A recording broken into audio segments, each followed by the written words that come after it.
This is Karen with New Cleveland Radio and Avoid the Maze. And today I have on a wonderful gentleman who I've been reading up about. We met through podmatch. And for those of you that don't know what podmatch is, George, Peter, it's almost like a dating site, so to speak. It really is. Yeah. Um, and hopefully I won't find myself in the need of a dating site because I've made a number of mistakes on this site, but it's a great way for us as podcasters, public speakers to share messages that are so important in today's society. And as I was reading over Peter's bio, um, the it was like the first two sentences that sort of got to me. It says, throughout my childhood, I dealt with a lisp and a stutter. Consequently, I grew up shy and introverted, avoiding communication with others as much as possible. And we don't have to have those situations. We can still, something else could make us shy and introverted. Um, but I think it's important for us to understand it and to help others who may be going through similar circumstances. So first of all, Peter, welcome to Avoid the Maze. And give us a little bit of history. Like, how did you get through that maze of, you know, being this shy guy? Because you don't appear to be shy anymore. Well, thank you for having me, Karen. And no, Sure. I'm not really quite as shy anymore. I'm extremely introverted still. Always will be, I guess. But and there's nothing wrong with that. But no, the shyness is pretty much going away. I started out as just a kid in Providence, Rhode Island, and I live just outside of Providence now. But growing up with a lisp and a stutter, you learn to do a couple of things very well. One is keep your mouth shut. At least I did. I didn't want to communicate with people. I was afraid I'd stutter and or kids would make fun of the lisp, but whatever it might be. So I kept my mouth shut. I wouldn't answer questions in school. I spoke only to my closest friends and my family. And the other thing you learn to do well is sports, because if you were good in sports, you didn't get picked on. So I played baseball, football, and hockey. So I was playing sports year round, and that worked out well. So it's interesting because I hear this from a lot of athletes that my son sort of did the same thing. He's on the autism spectrum, and even though he's on the high end, people still wanted to point the finger. Oh, you're different. But the fact that he played sports and he worked with the sporting teams, that group of kids totally ignored what others saw as a deficit. And I find it interesting that individuals have to sort of find something that sort of like sets them apart in this situation, like you did with sports. So did you move to sports because you wanted to be accepted or because it was something you really wanted to do? Probably something I really wanted to do. I would have done it anyway. I just found the value in it or the benefit in my particular situation. But I loved playing sports. My father was an athlete, so and he never pushed us into sports. My brother didn't play sports, and I absolutely loved it. And it also looks, as I'm looking at all these wonderful things that are behind you, you also have a love for music because I see these three little guitars behind you. Is that what those are? Yeah, they're exact, and you can see an Eric Clapton book directly behind the guitars. Those are three exact replicas of Eric Clapton's three of his famous guitars. And what's nice about those is where his guitar had a nick or loss of paint or whatever, those guitars have that nick and loss of paint. They're exact replicas of the last known photographs of those guitars. Interesting, interesting. So you have a wide range of interests, obviously, from sports to music. But as a kid growing up, do you think it was different back then than it is today? Do you think that if you were growing up in today's society that, um, you know, kids wouldn't have made fun, they would have understood and there'd be more inclusion? I don't know. I think as adults, we might think so, but kids are kids. Yeah. Kids are kids. Kids are going to point out things that are different. Yep. And to a large degree, I believe that they don't mean any harm. They're just pointing out things that are different. And, it's funny as you talk about sports and music. I've been playing the guitar since I was 9 years old. The things I could speak about, and to this day, I can still speak about without stuttering, are music, sports, and business. But if I get very personal and speak about, you see my father's fire helmet back there, that was one of his helmets, and that one saved his life. That's why it's all beat up. Uh, if I talk about things that are extremely personal to me, you'll hear my cadence slow down. It gets a little more difficult for me to speak as I struggle to do so. But as soon as I go back to sports or business and music, it's fairly fluent. I And that's love one of the that. things I relied on when I was young too. When I discovered that, it's like, wow, if that's all I speak about, it'll be pretty cool. And to this day, if I find myself stuttering, I will switch the conversation to business, music, or sports. And one of the things I've learned, and probably in the last, maybe I'll say 20 years, is that when we can find our strengths and we use them to develop ourselves, we are much better at even those weaknesses, because, once you can gain that confidence, the other things come a little bit easier. And I always wanted to be in communications and broadcasting. And every time I got that opportunity, I would like, oh, me? Like, why me? And I would just sweat profusely, even though I wanted to do it. But it wasn't until I went back and got my master's degree, as I was taking the classes online, it was like, I want to do so much more with this knowledge. I want to be able to reach out to others, not necessarily tell them how to live their life, but open up the Pandora box and say, hey, what is it that you really love? What is it that you're really good at? Why aren't we using those strengths? And I'll tell you, I'm not the same person today that I was 10 years ago because of that.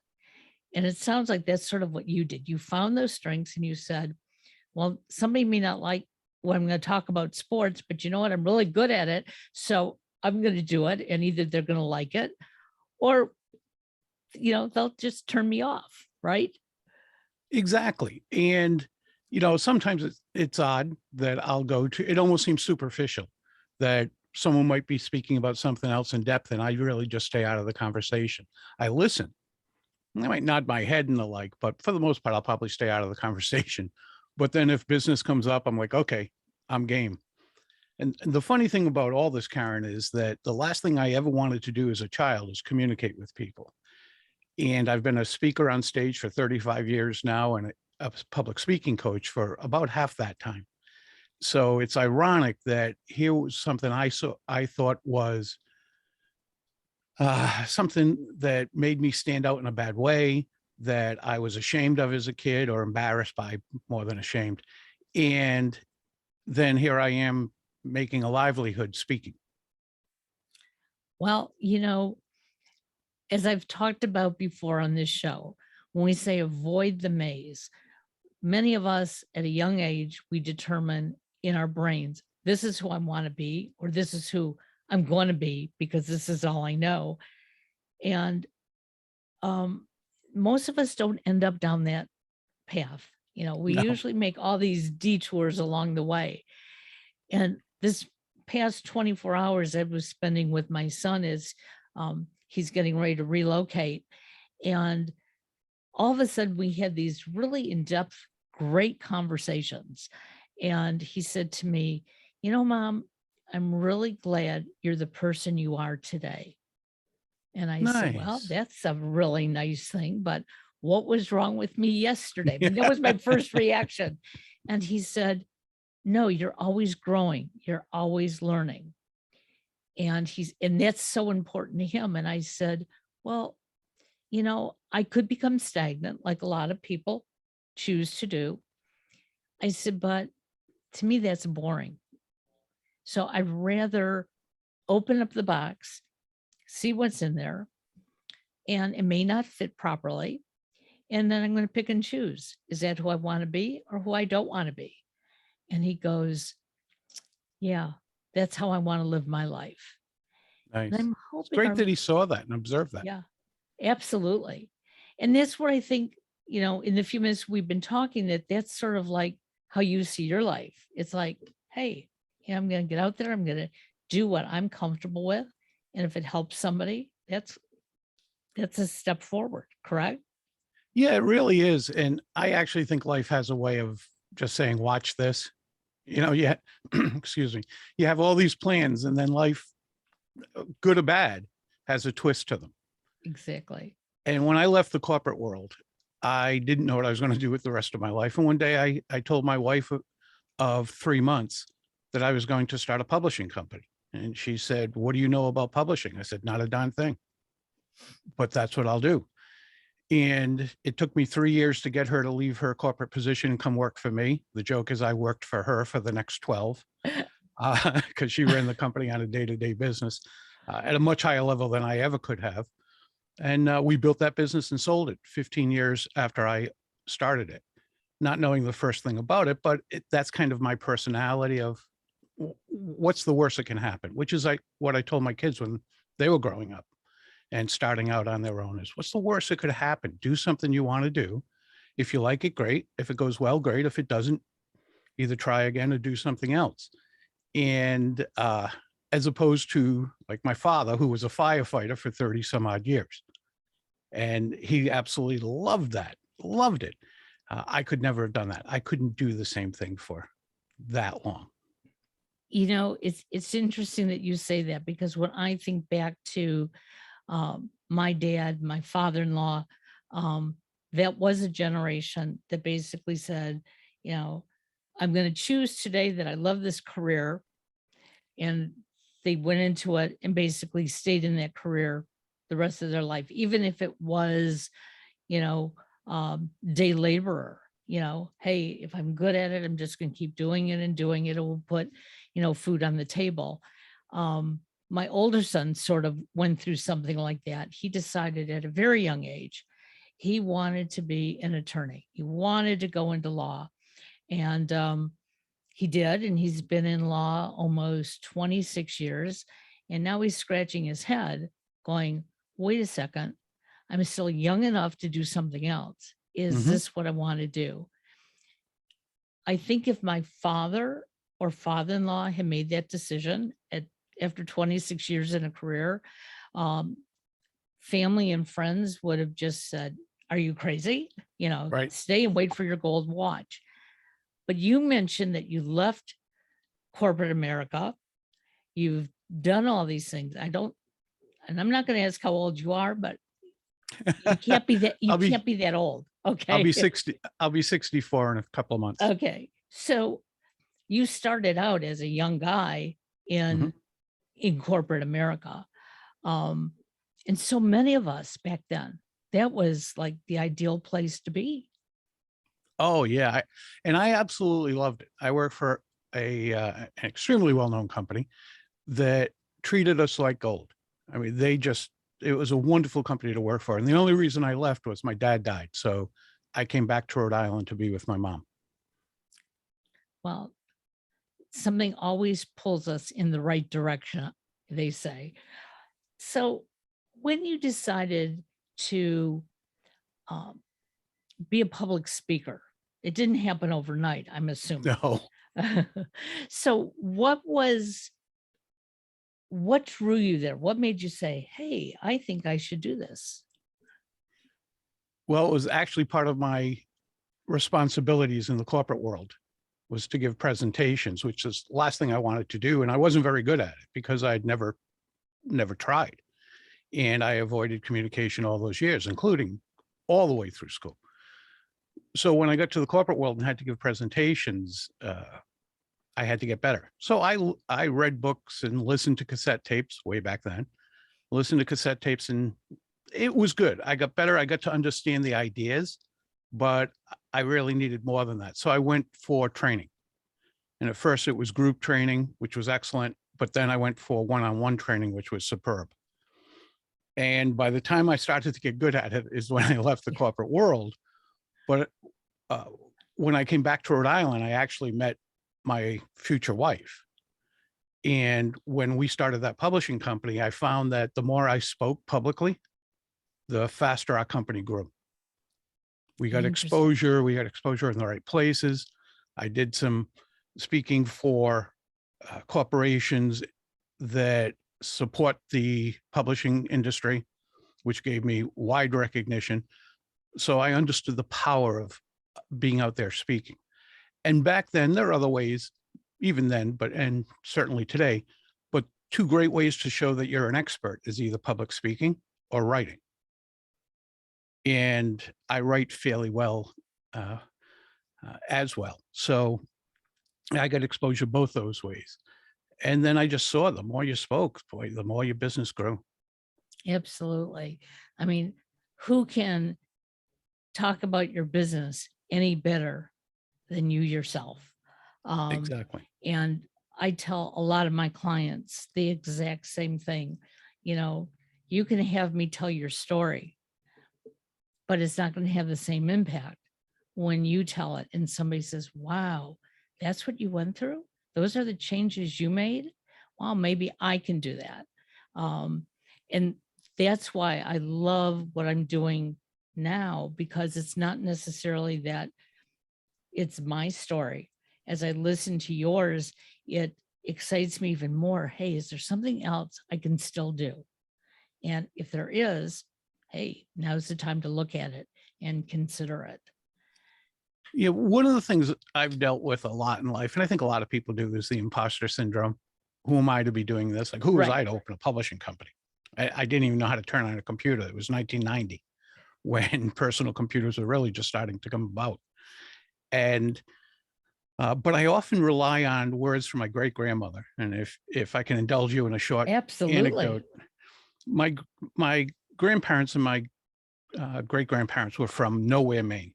They were just way out there. And about every, I don't know, 5 years, we would have a family reunion. We would go up there. It was my mom's family. We'd go up there and there were 250 people.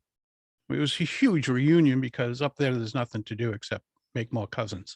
So uh, my great grandmother would take her great grandchildren aside at each one of these and bring us aside away from everybody else, give us one line, literally one line, turn around and walk away.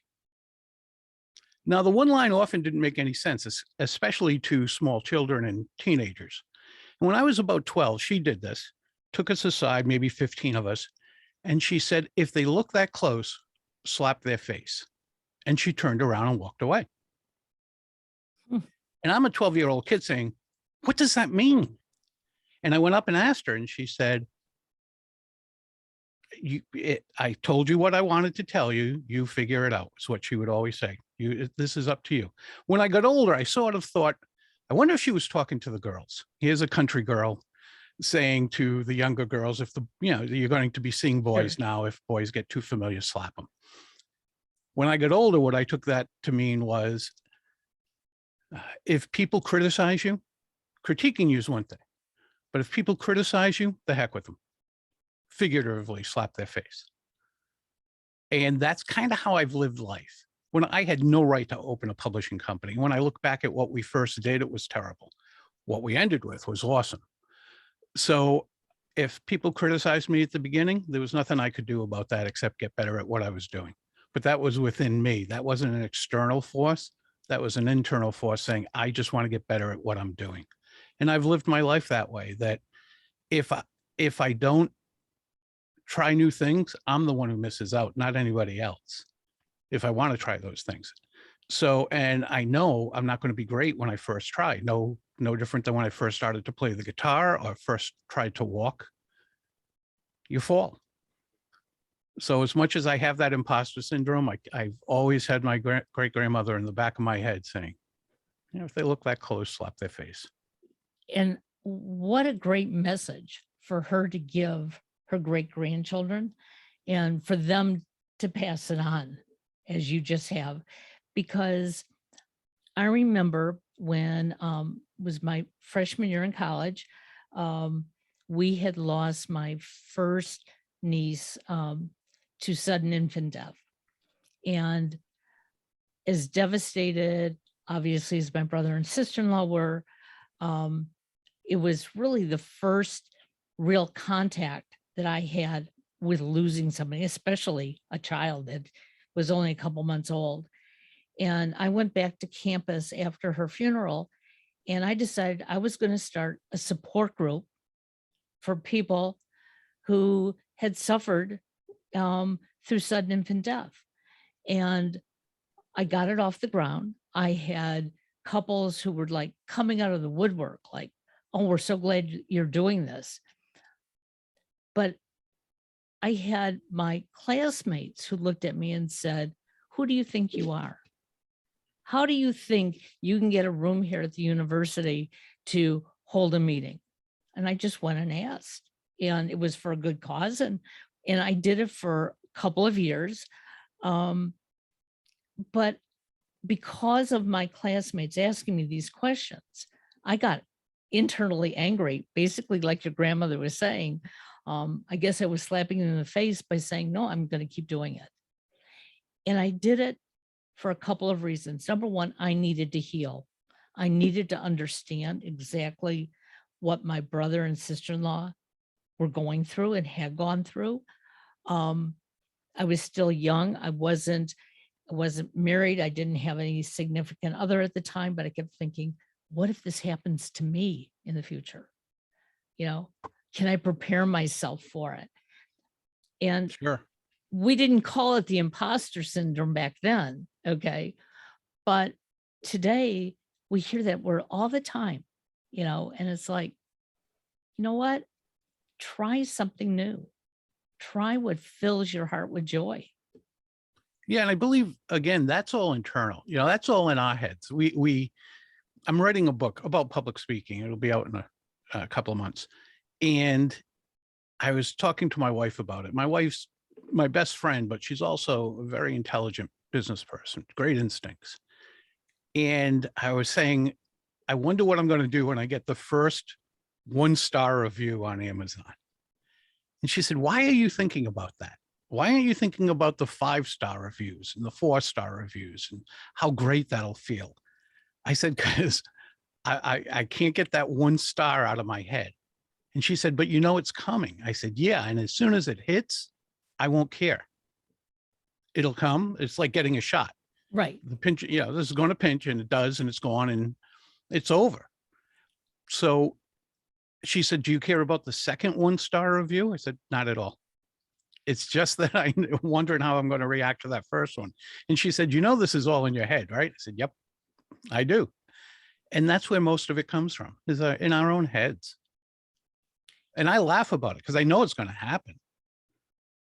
And when I had the publishing company, I had a mentor, and she was amazing. And she was right outside of New York City. And someone took a shot at me big time, publicly. And I called her and I said, Louise, I can't believe this. This person said this, and this is a well-known person, this, and this publicly. It was in a magazine. And she said, congratulations. I said, what are you talking about? I'm devastated. She said, Peter, no one takes shots at number 2. I love You've it. accomplished something. People are going to start taking shots at you now. She said, wear that as a badge of honor. And from that day, anytime anybody does that, I'm like, cool. I'm being recognized. Well, and you know, I sort of learned that growing up. My mother used to say, when people are criticizing you, they're noticing you. Mhm. And when they're noticing you, oftentimes what they're criticizing is the lack in them. And I Yes. thought about that. And, you know, internally, you know, I'll find somebody who maybe I've communicated with, and in my head, I'm criticizing them. And I say to myself, why? And when I think about it, it's like, because I want to be where they are and I'm not there yet. And then I say, okay, now how do I get there? Now, not all of us have that internal instinct to push ourselves forward. And I know that. And there are going to be people listening to this and saying, okay, Peter did it. You did it, Karen. I can't do it. I'm not so sure that they can't. They have to want to. They have to have the passion to move forward. So Yeah, a friend told me once, to this day, he's still someone I meet with he's 10, 12 years older than I am. We meet every month and talk about my business and what's going on. And he said, there's the difference between can't and won't. Can't, we can fix. We can work on skills, get you better at it. Won't, that's your decision. well, my father never used to like when my brothers or I would say we couldn't do something. It would always be, have you tried? And if Right. you've tried, okay, did you try again? Did you try differently?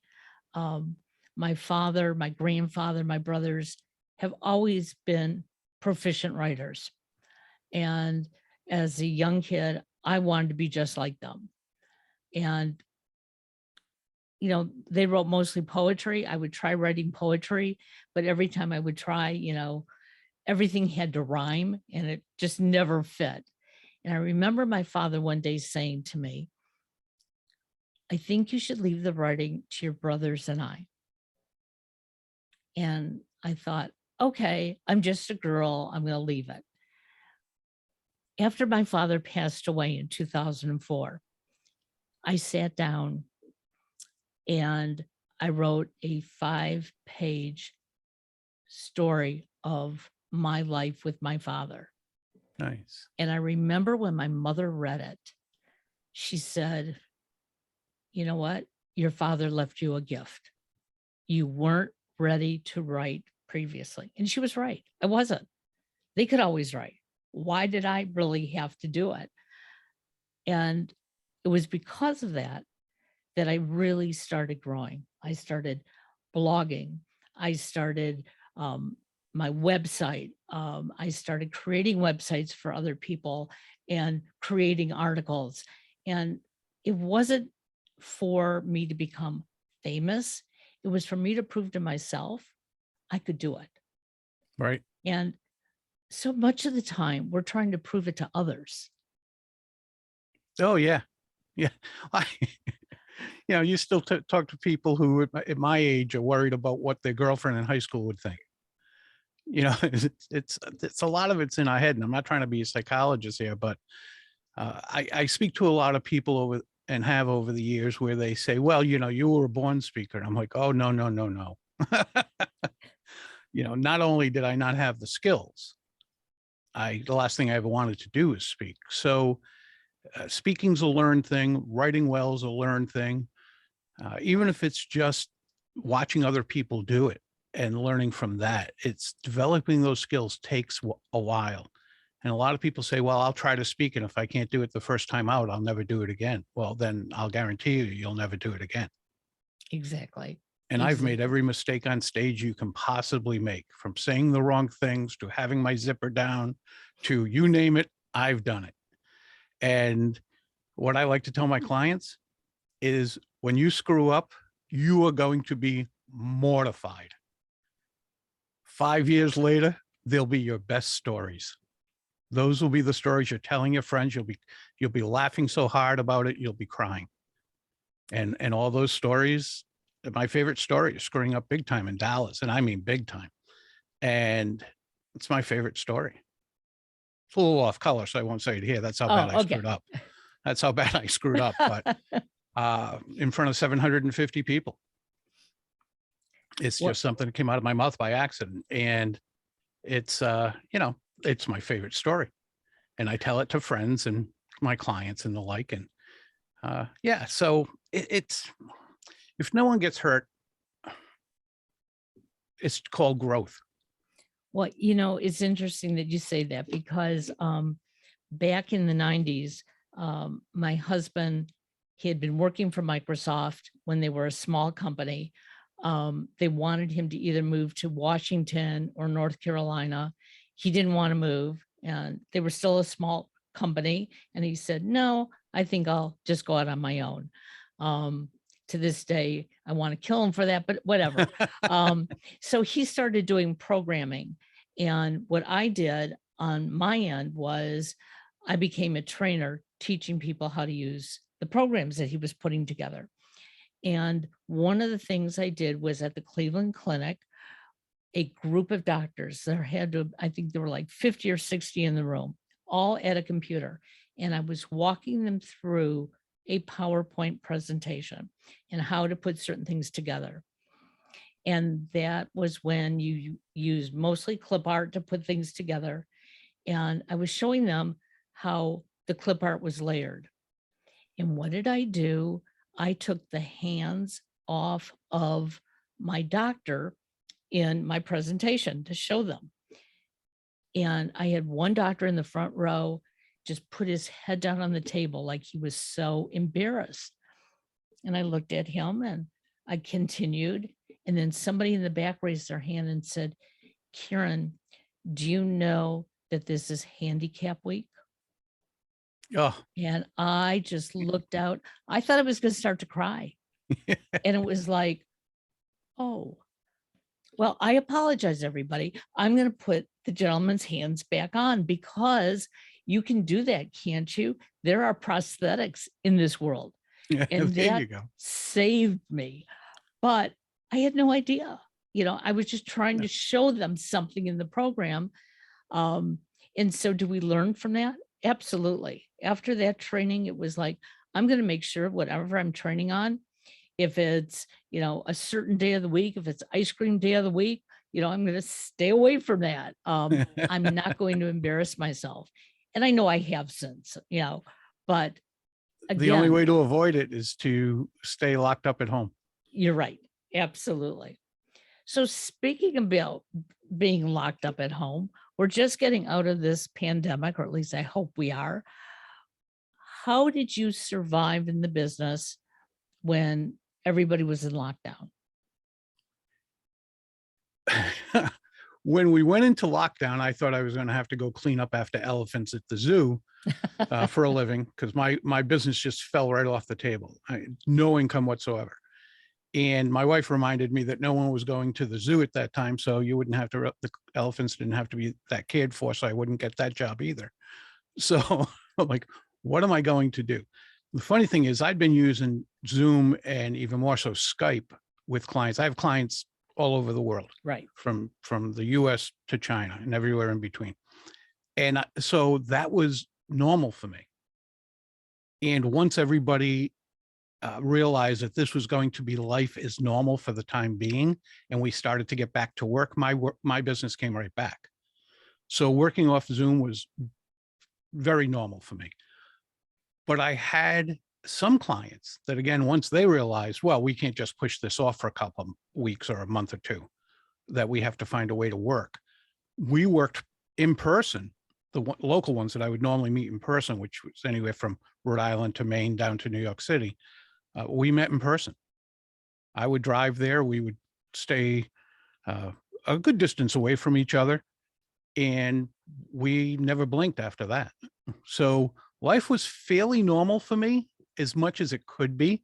You couldn't go out and do things, so that part wasn't. Sure. But as far as business was concerned, after that month and a half, maybe 2 months of, oh my God, I don't have a business anymore, things returned as normal as they could be. Well, and again, we all get used to what we think is normal, and things do happen, whether it be the pandemic or a move or somebody, you know, instilling us with some new information that says, hey, I want to start a publishing business, you know, whatever it is, there are changes in life. And that's always been somewhat easy for me to make changes. My husband is one who does not like change, except for the fact that he's in IT and that changes 24/7. Right. So I always laugh about that when he says, oh no, I just like things to stay constant. And it's like, well, you're in the wrong business if that's what you expect. Um, but I think what the pandemic at least did for me, and it sounds like to some degree did it for you, is to make us realize that we can still do what we love to do. We may have to change the format a little bit. There may be some people out there a little bit more resistant. I know back when it first hit, I was doing a lot of on-site podcasting, and my clients and even myself, I didn't want to do that anymore. And I just said, you know what? Zoom is great. We can do it on Zoom, and you don't have to drive and I don't have to drive. And, you can just dress from the waist up and be a Right. happy camper. And it really, that's what grew my business, because people came out of the woodwork and said, yeah, I'm home. I want to get involved. So Yeah. Do you think that it's change that we resist or change in routine? Like you said, change comes all the time. We're not the same people we were 10 years ago or 20 years ago, whatever right, it might be, probably even 3 years ago. And that had nothing to do with the pandemic. We'd just be different people no matter what. right. We'd learn, we'd change things that we do, change habits and the like, especially as you get older. But I think it's routine. I love routine, but I love change. So if I have to get out of my routine, like on a daily basis, that bothers me. It's like, why do I have to? I'm used to doing it this way, but I absolutely love change, because that means you can't educate yourself or be educated without change. You can't help other people without change. Change comes along no matter what. And my background, my trained background is marketing, going back to school. And marketing has changed in the way that we deliver it, but the concept, the philosophy of marketing hasn't changed since the open air markets of Babylon. People have a need, you find a way to fill the need. And that's marketing. So when telephones came along, oh my God, that's going to change marketing forever. Marketing is now different. No, marketing was the same. How you delivered it was different. When the mail order catalogs, Sears and the like came along, oh my God, that'll change marketing. No, marketing stayed the same. How we delivered it was different, all the way to the internet, whatever comes next. So I think that's the way we are. We fear change, but I think we embrace change. And if you're like me, you fear or don't like routine changed. Well, And there's a and now that difference. you've pointed it out that way, that makes a lot of sense. And I really believe that's more who my husband is. He needs to be in a routine, but he does accept change because of the industry that he's in. If he Sure. didn't, he wouldn't be there.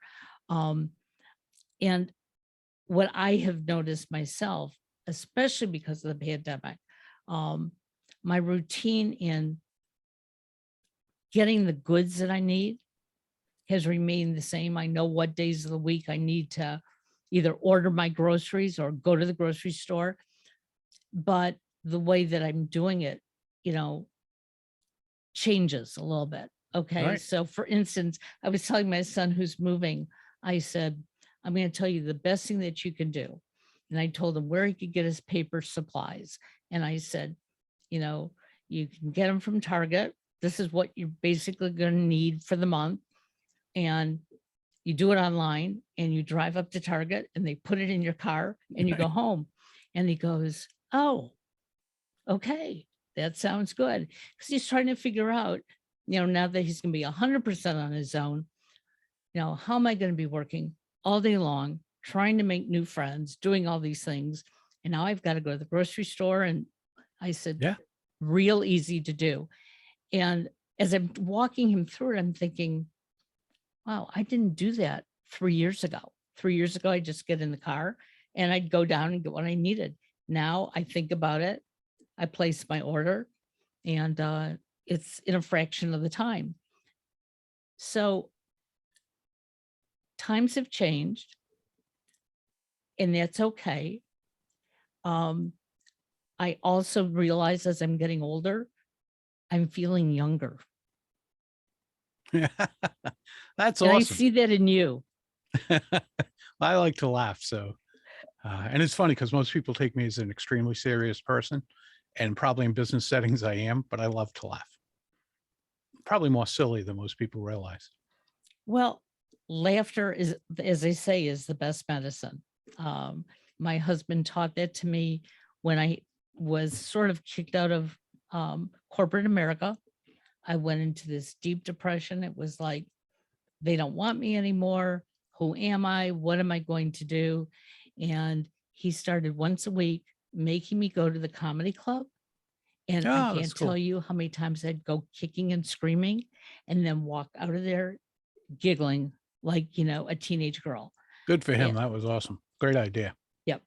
So even if you can just make yourself laugh, look outside and watch the squirrels running around and laugh at it.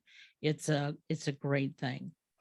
So Peter, how did your clients find you? I mean, I found you on Podmatch, but I'm sure that's not where most people are finding you. So if somebody, wants to share in your wisdom or know more about what you do, how do they find you? It's quite easy. My website, they can find out about my podcast. They can find out just about anything they want from me, and that's at petergeorgepublicspeaking.com. Nice and easy. Very petergeorgepublicspeaking.com. easy. Can you give us a little idea of what your podcast is really like? My podcast is twofold. I have on Mondays when it's released, I have a guest, much like we're doing here. And on Fridays when it's released, or Thursdays when it's released, it's a 5 minute, I call them quick bites. It's always under 5 minutes, and it's just me alone giving an idea, one particular idea, and here's how you can implement it.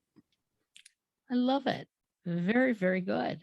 Well, we're going to make sure that we have that all in the show notes. So there's no excuse for people listening who are saying, I want to be more like Peter. And you come across as, hey, I've overcome, and maybe wasn't easy, but you too can do it. You have to want to. And you can't want to do it for somebody else. I know that way too much. I tried to be somebody for my first husband, and that wasn't me. And Yeah. It's a terrible way to go through life, trying to be that's, someone else. when you live for yourself, others will come into your life as well. So that's a great thing. I want to thank you, Peter, for being with us and for the insight on your phenomenal wife, who, has been by your side. I think that is terrific. My husband and I work side by side. So to me, it's one of my greatest joys that he's my best friend, as well as being my spouse for 38 years. So I want to wish you again the best of luck. And to all of our listeners, you're going to go to petergeorgepublicspeaking.com and you can learn more. Have a great day. Thanks so much, Karen. Thank you. Bye-bye now.